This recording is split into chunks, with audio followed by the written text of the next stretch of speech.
طرف رنگ و بو کا سیلاب تھا. پان سگریٹ اور شراب کی ملی جلی بدبو اس کے نتنوں سے ٹکرائی تو اسے اکائی سی آئی.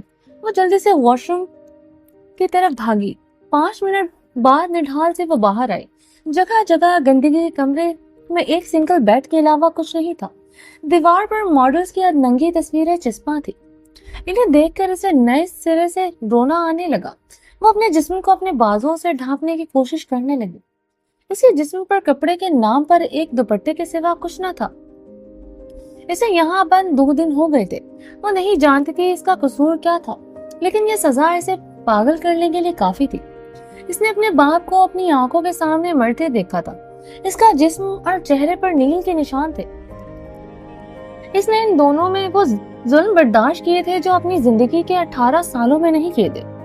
اسے کپڑوں سے محروم کر کے ڈنڈے سے بہت بری طرح مارا گیا تھا. اس کے جسم کا کوئی حصہ ایسا نہیں تھا جہاں درد نہ ہو. وہ اللہ سے انگنت اپنے لیے موت کی دعا مانگ چکی تھی، لیکن شاید ابھی اس دنیا میں وقت باقی تھا. باہر سے اچانک پولیس سائرن اور گولیوں کی آواز آنے لگی. وہ جو پہلے ہی ڈر سے مرنے کے قریب تھی یہ سب برداشت نہیں کر پائی اور لہرا کر زمین پر گر گئی. اس کے جسم سے جگہ جگہ سے خون رسنے لگا. وہ بے یارو مددگار اس گندے سے کمرے کے فرش پر پڑی تھی. تم دونوں اوپر جاؤ اور الطاف تم نیچے تمام کمرے چیک کرو. فرحانہ تم ساری لڑکیوں کو الگ گاڑی میں محفوظ مقام پر لے جاؤ. ان کو تھانے مت لے کر جانا. اور رشید ان تمام بغیرتوں کو تم تھانے لے کر جاؤ. ایک بندہ بھی نہیں بچنا چاہیے. وہ اپنی ٹیم کو ہدایت دیتا خود بھی آگے بڑھ کر ایک ایک کمرہ چیک کرنے لگا. ابھی وہ ایک کمرے میں گھسا ہی تھا کہ سامنے ایک لڑکی برہنہ حالت میں پڑی نظر آئی. ایک دم اس نے اپنا چہرہ موڑ لیا. اس کے چہرے پر پسینہ آ گیا. اس نے جلدی سے دروازہ بند کیا اور چاروں طرف نظر دوڑائی. اسے صوفے پر ایک بیڈ شیٹ نظر آئی. وہ جلدی سے آگے بڑھا اور بیڈ شیٹ اٹھائی اور دروازہ کھول کر کمرے میں داخل ہو گیا.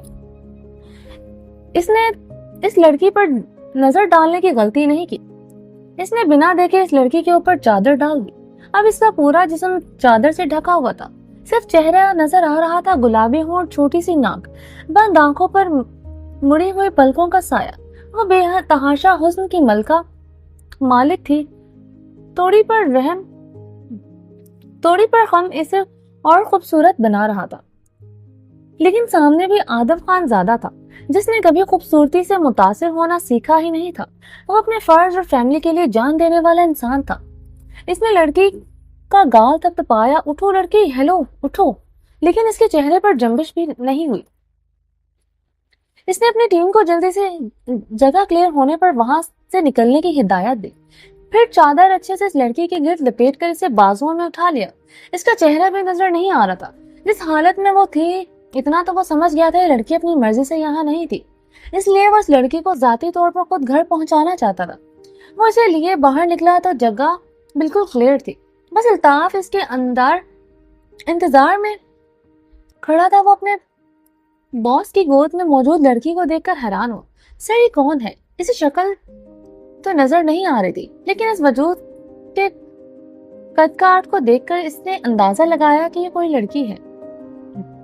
الطاف یہ جو کوئی بھی ہے میں دیکھ لوں گا. تم تھانے پہنچا، میں 20 منٹ میں آ رہا ہوں. اس نے الطاف کو جواب دیتے اس کے وجود کو پیچھے سے اپنی جیپ میں لٹایا اور خود آ کر ڈرائیونگ سیٹ پر بیٹھ کر گاڑی زن سے بھگا لے گیا. یہ لڑکی میرے ہاتھوں سے نکلتی جا رہی ہے. میں تمہیں بتا رہی ہوں کہ میں اب بالکل اس کی مردانہ عادتیں برداشت نہیں کروں گی. اور مردوں کے کرنے والے کام بھی یہی کر رہی ہے. کوئی فرق رہ گیا اس لڑکی میں اور اس گھر کے لڑکوں میں؟ اگر یہی حرکتیں رہی تو دیکھنا کوئی بھی اچھا رشتہ نہیں آئے گا. پھر بیٹھ کے سجا کر رکھنا اپنی بہن کو. وہ غصے میں اپنی بیٹی کی شکایتیں لگا رہی تھی، جبکہ آدم خان زیادہ مسکرا کر ان کی باتیں سن رہا تھا. گود میں اس کی 1 سالہ بیٹی بھی تھی جو اپنے باپ کی بیڑ کے ساتھ کھیل رہی تھی، جبکہ وہ مسکراتے ہوئے اپنی ماں کی شکایتیں سن رہا تھا. آدم، انہوں نے غصے میں پکارا تو سنجیدگی سے لینے کے بجائے انہیں زج کرنے کے لیے مسکرا رہا تھا. جی ماں جان، اس نے اپنی مسکراہٹ روکی. تم میری بات کو سنجیدگی سے لو گے یا نہیں؟ فروا بیگم نے اب کے سنجیدگی سے پوچھا. یار ماں جان، آپ کیوں پریشان ہوتی ہیں؟ آپ کو اپنی اولاد پر بھروسہ ہونا چاہیے.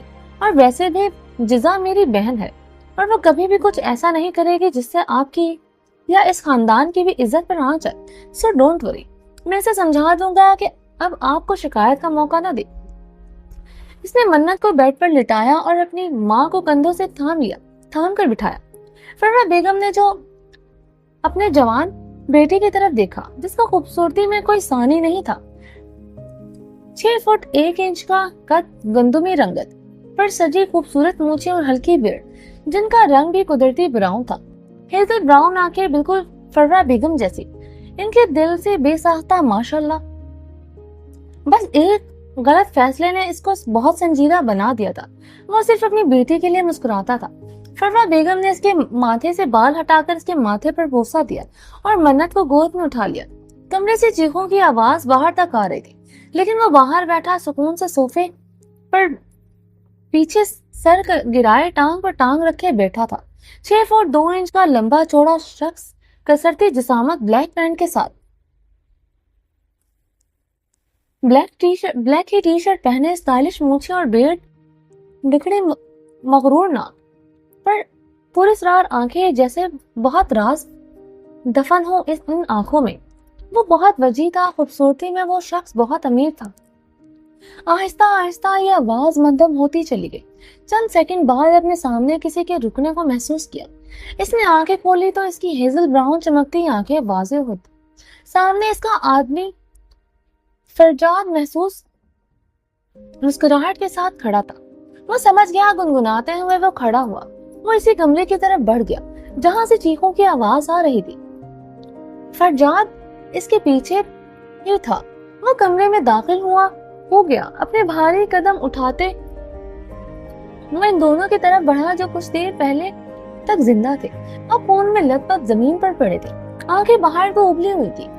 فرجاد، ان کو اٹھاؤ اور یہ روم مجھے 1 گھنٹے میں بالکل صاف چاہیے۔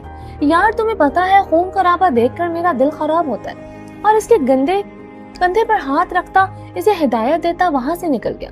ارے میرا شوہر محنت سے کماتا ہے، اتنا ہی تو شوق ہے تو جاؤ خود کماؤ، اپنے باپ کا علاج کراؤ۔